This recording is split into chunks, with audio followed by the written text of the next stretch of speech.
Welcome to Legacy Conversations, a channel where we preserve military memories and history.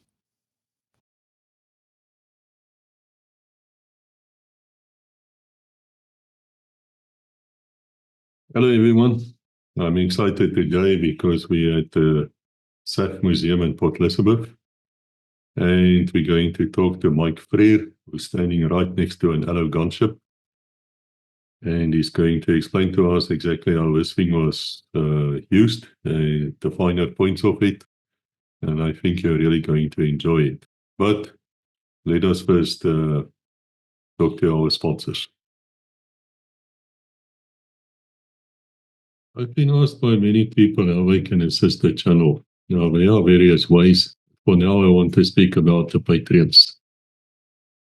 You can join the Patreons where you support us by donating $5 a month. If you want to do more than $5, of course, you're welcome. But $5 is the minimum.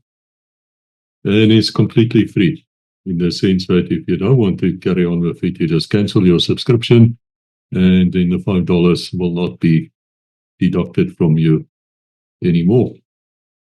Now, what you get out of it from the Patreons is you see many of the videos you see first, and you have direct access to me. So if you want to talk to me, or you have ideas, or you want to just meet somebody who I have access to, normally through the patrons, we will definitely bend backwards to assist. So it's a good cause, because we need the money to pay for the internet, for equipment, for fuel. When I was in South Africa recently, we drove almost 10,000 kilometers to record all the different museums and aircraft and people and armored vehicles and things like that. And the Patreons are the one who is paying for the fuel by making their donations. Now, there's 100,000 people a month who come to Legacy. They watch on average 30,000 hours, between 25 and 34,000 hours a month for videos, and out of that 100,000, only 50 people as I speak here now, which is January 2025, is willing to give us $5. So if you have $5, please go to the link. You can find it everywhere underneath videos. You can also find it under this video. Go to Patreon, sign up, and let me see you in the Patreons. Thank you for listening, and let's get back to the video. Hello everyone, it's Chris. I'm standing here. Yeah, it's really me. See, I'm wearing the SATH Museum Port Elizabeth hat. Guys, this is a fantastic place. I must tell you, we have an entire series here of aircraft we found. It's not even a quarter of the aircraft we found. We picked 6 of them, and we've gone through them, and we have a SATH assisting us and so forth. And I want you to be, if you're in Port Elizabeth or close to this place, just look on your GPS or look on your Garmin or whatever, even Google Maps. It will tell you exactly where the museum is. It's quite close to the airport. It's a fantastic place to visit, and it's free. But they need help. You know, to keep a place like this going is really not for free. And they need every cent they can get from you from donations. I myself has put 500 rands down. I ask you to match me. Well, I dare you. Come, match me. Drink 1 bottle of whiskey less a month, or 1 T-bone less a month, and let's come and help these magnificent airplanes. And today we're standing here right next to an Alouette III Gunship. And it is a fantastic thing, and I'm sure you've seen this thing many, many times before, and you were as grateful as I am when you see these people arrive. And we also have an old friend here. We recorded him about 2 years ago. Mike Freer was a flight engineer. Thank you for coming again, Mike. We really appreciate you being here. Can you just give us a small background, brief background about yourself, and then tell us about this magnificent machine? Yeah, thanks, Chris, for another opportunity, standing right next to the machine. Yeah, my name is Mike Freer. I joined the Air Force in 1976, started my apprenticeship. I was at 28 Squadron, C-130s. In 1979, I qualified, and then I decided to go on to a flight engineer's course in 1980. We finished the course at the end of 1980, and that started our solo flying career as flight engineers. I think today we can say that every flight engineer that's living today started their training as a flight engineer on Alouettes. We all started on Alouettes, and then we branched out into other types of aircraft. So this is an Alouette 3, as Chris has just mentioned. It is basically a two-man crew which we operate in the South African Air Force. We have a commander pilot and we have a flight engineer. As you can see in the cockpit, you'll see a set of dual controls.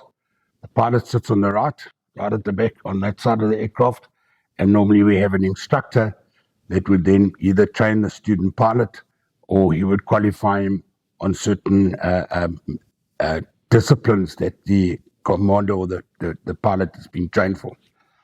As you can see, the dual controls are there. So we've got rudders, we've got the cyclic collective, and the pilot can take over at any time. This particular aircraft is now configured in what we call a gunship system. As you can see, we've got now a 4-barreled 303 Browning.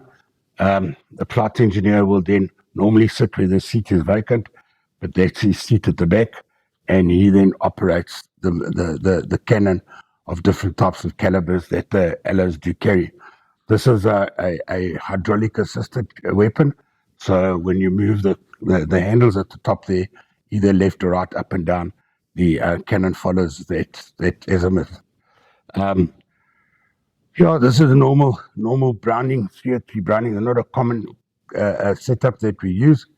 When we go into a hostile situation where we have we won't have that center seat. We have got a seat that's built for the pilot that is a armor-plated seat, but we'd have a seat facing backwards, and that would be basically for the ground commander. We would land, or we'd fetch a ground commander, and he would then fly with the aircraft, and he would then maneuver his own troops on the ground into their trained positions that they have. Pilots don't really, or flight engineers don't really get involved with that. We've got other tasks that we play our important roles with, so we don't get involved with the actual maneuvering of the troops on the ground. Although, as we've got quite a bit of experience, and more experienced pilots, they've learned over the years what they need to do. Commonly, what we would do if we were in a call-out situation or we were in a follow-up situation, we would normally operate with a minimum of 2 Alouettes, and sometimes, depending on where it was and possibly the air support they need, we'd have 3, depending on how long it's going to take, because sometimes this can take quite a while for us to circle above the ground troops on the floor and then giving them air support.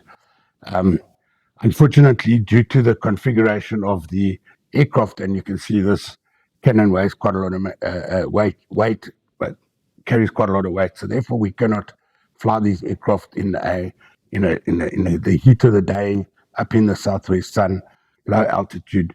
Well, not really low altitude, but we couldn't take on a full load of fuel. So unfortunately, it meant we had very limited time in the air or over the area. So we had to try and get as close to the area as possible with the limited flying time getting there, that we could spend most of the time supplying air support to the ground troops. So we would fly in a left-hand circular pattern, and we would fly around quite far from each other, obviously with the barrels pointing towards the ground. Once one aircraft started getting low on fuel, they would just go and get refueled at the closest base, and then each aircraft would run off and go and get fuel. So we maintained always 2 aircraft in the air. We worked with a lot of different corps within in the army. So we did work with the Parabats, we worked with Kufut, we worked with Rekis, we worked with the 61 Mech, we worked with 3-2 Battalion. So we had a nice mixture from the Air Force. We had a nice mix of guys that we worked with, very specialized guys, very dedicated soldiers that we've developed over the years in our bush warfare, and some highly, highly respected guys. Always nice to meet them. Not so much taking them into the unknown, but it's really nice when you go and fetch them and they've done the task that they want to do, and you go and fetch those guys, and it's very, very satisfying when you fetch them. This aircraft is quite a versatile aircraft, not only just in a gunship configuration, We can do sea rescue. So we've got a strop and a hoist that fits over here. It's got a cable. It's got a 160-foot cable that we can drop below into the ocean or the mountains. So we can do sea rescue, which we can operate, take people out the water, drop people on ships, casevac people out of there, and we had a stretcher situation where we can put line casevacs into the aircraft as well. Mountain rescue, another very, very tactical way and very, you've got to know your mountain flying with choppers because height plays an extremely important role versus weight. You can't just fly a helicopter into a mountainous area and expect to land when you're very, very heavy. So there have been a lot of the Mountaineering Club. We do a lot of training with them. We do a lot of training, simulated training with National Sea Rescue, so that they are familiar with the chopper drills, and the mountain rescues are also familiar with the operation of the aircraft, and vice versa. We get familiar with the way they operate their tools of their trade. We have operated in very icy conditions. The Alouette was notorious for supplying casevac facilities up in the Mount Everest area. They have been known to break the highest altitude record for a helicopter with an Alouette. Obviously, they had to try and get it as light as possible, and pilots would take oxygen with them. I personally have done quite a lot of flying as a flight engineer on this machine, not particularly this, but the over the years. And I must say it's a robust aircraft. It's a versatile aircraft. And also what makes it, in my opinion, a bit unique for us, it's a tricycle undercarriage aircraft. It hasn't got skids. So it does make the aircraft more versatile in getting the aircraft out of hangars, putting them into hangars.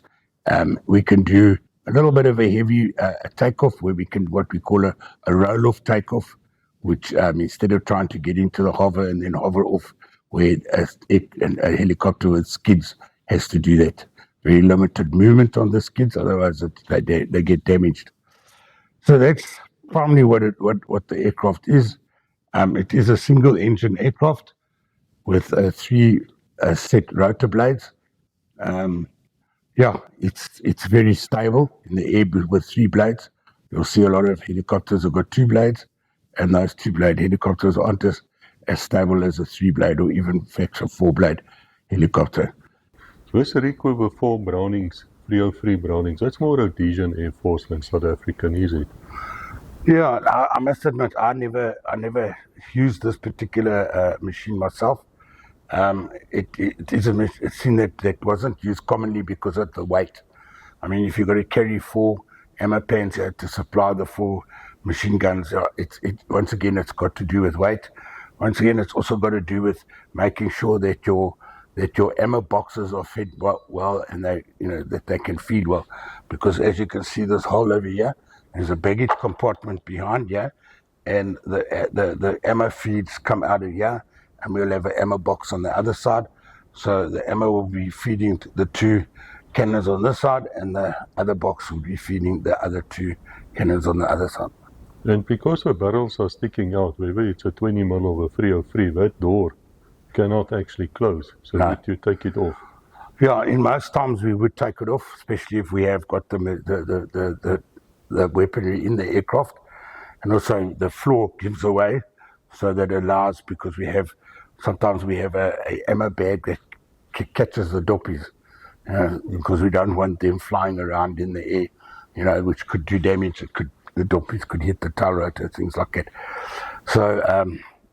So this door we would normally take off in a configuration like this. That door stays on, and all the other doors stays on.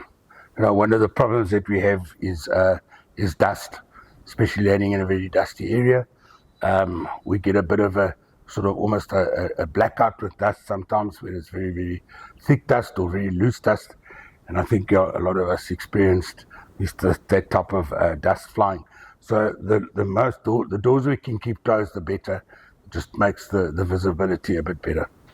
How did you land in heavy dust? Because I understand that the coalition air forces in Afghanistan, and this is true, you can go and check my facts, has lost 400 airframes, 400 aircraft they lost because they couldn't land properly, they tip it over.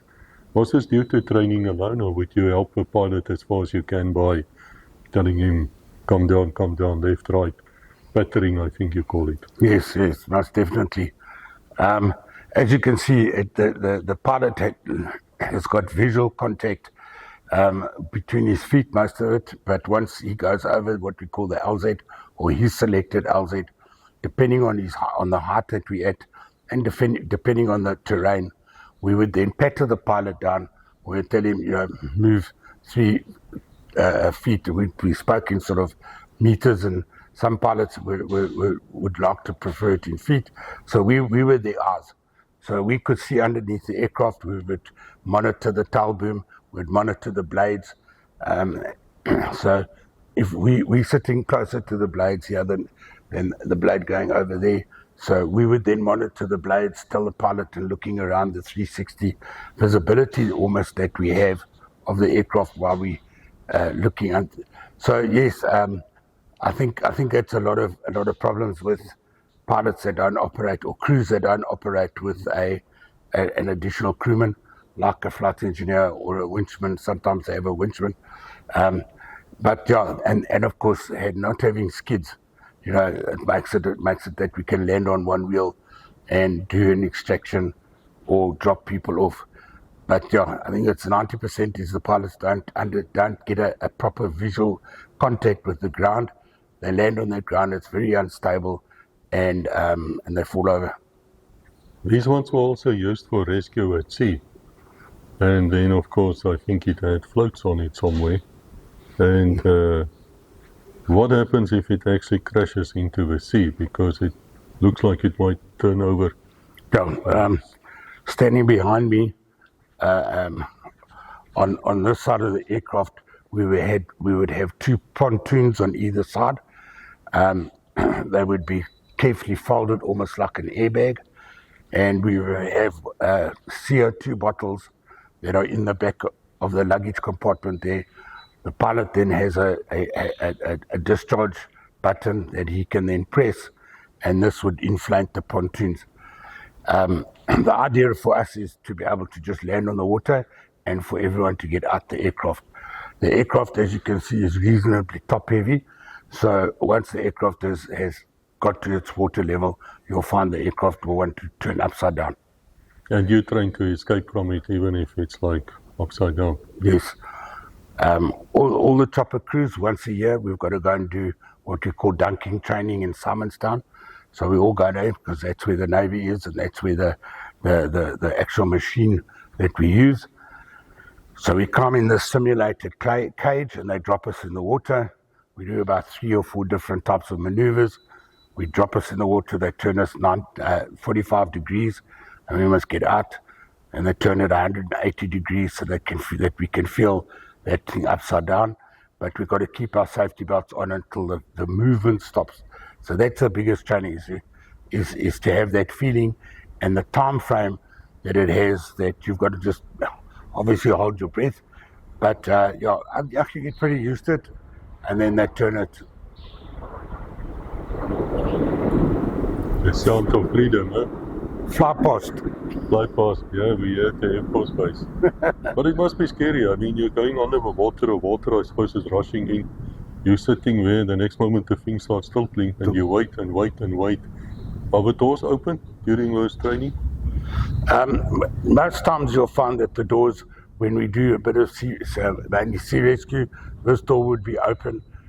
Sometimes the flight engineer's door would be, we would take that off depending on the type of rescue, because there is a lot of water flowing around, and yeah, that water, and it is salt water, so we want to basically protect ourselves from getting salt water in our faces, etc., etc. But yeah, the training is just simulated. Fortunately, it's simulated, but yeah, it's just something that it just prepares us for.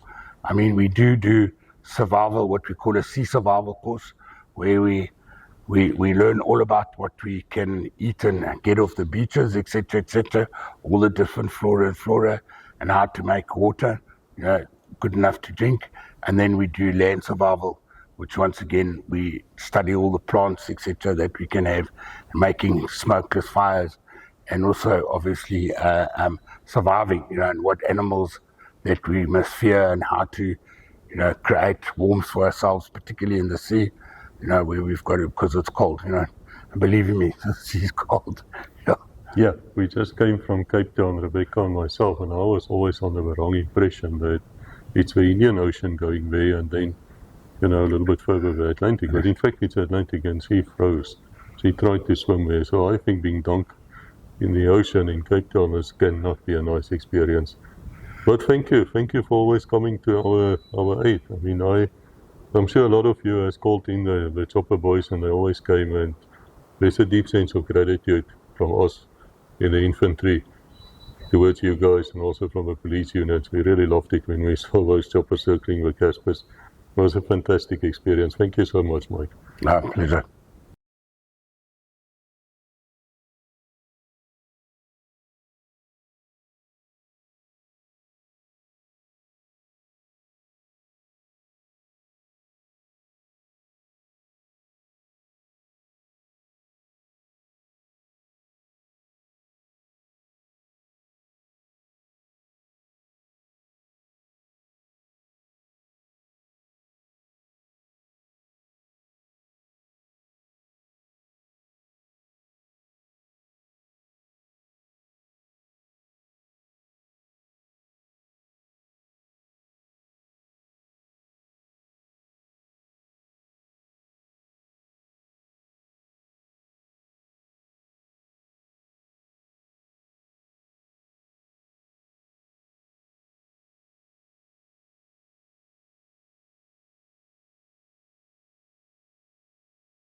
Edited by Fossey.